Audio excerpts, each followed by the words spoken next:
ನ್ಯಾಯ ಕೇಳ್ತಾರೆ.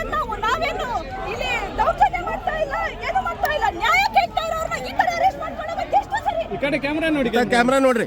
ಈಗ ಉದ್ಯೋಗಾಕಾಂಕ್ಷಿಗಳು ಏನ್ರಿ ಕೇಳ್ತಾ ಇದ್ದಾರೆ? ಖಾಲಿ ಇರೋ ಹುದ್ದೆಗಳನ್ನ ಭರ್ತಿ ಮಾಡ್ಕೊಡಿ ಅಂತ ಕೇಳ್ತಾ ಇದ್ದಾರೆ, ನೇಮಕಾತಿ ಮಾಡ್ಕೊಡಿ ಅಂತ ಕೇಳ್ತೀರಿ. ಇನ್ನೇನ್ ಕೇಳ್ತಾ ಇದ್ದಾರೆ ನಿಮ್ಮನ್ನ? ಅವ್ರು ಏನ್ ಅಪರಾಧ ಮಾಡಿದ್ರೆ, ದರೋಡೆ ಮಾಡಿದ್ರೆ, ಕೊಲೆ ಮಾಡಿದ್ರೆ, ಅವ್ರನ್ನ ಅರೆಸ್ಟ್ ಮಾಡೋದಕ್ಕೆ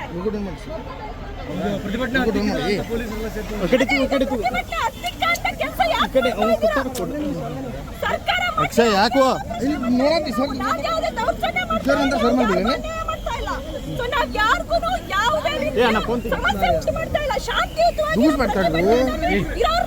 ಅರೆಸ್ಟ್ ಮಾಡೋದು ಎಷ್ಟು ಸರಿ?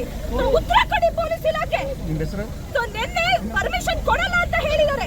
ಹೋರಾಟಕ್ಕೆ ಯಾವ ಪರ್ಮಿಷನ್ ಬೇಕು? ನಮ್ಮ ಹೋರಾಟ ನಮ್ಮ ಹಕ್ಕು, ನಾವು ಹೋರಾಟ ಕಟ್ಟೆ ಕಟ್ತೀವಿ. ಕಾಲಿರಂತ ಹುದ್ದೆಗಳನ್ನ ಭರ್ತಿ ಮಾಡ್ಕೊಳ್ಳಿ, ಅವತ್ತು ನಮ್ಮ ಹೋರಾಟ. ನಿಮ್ಮ ಹೆಸರು? ನನ್ನ ಹೆಸರು ಗೀತು ಅಂತ, ಉದ್ಯೋಗಾಕಾಂಕ್ಷಿ ಹೋರಾಟ ಸಮಿತಿ.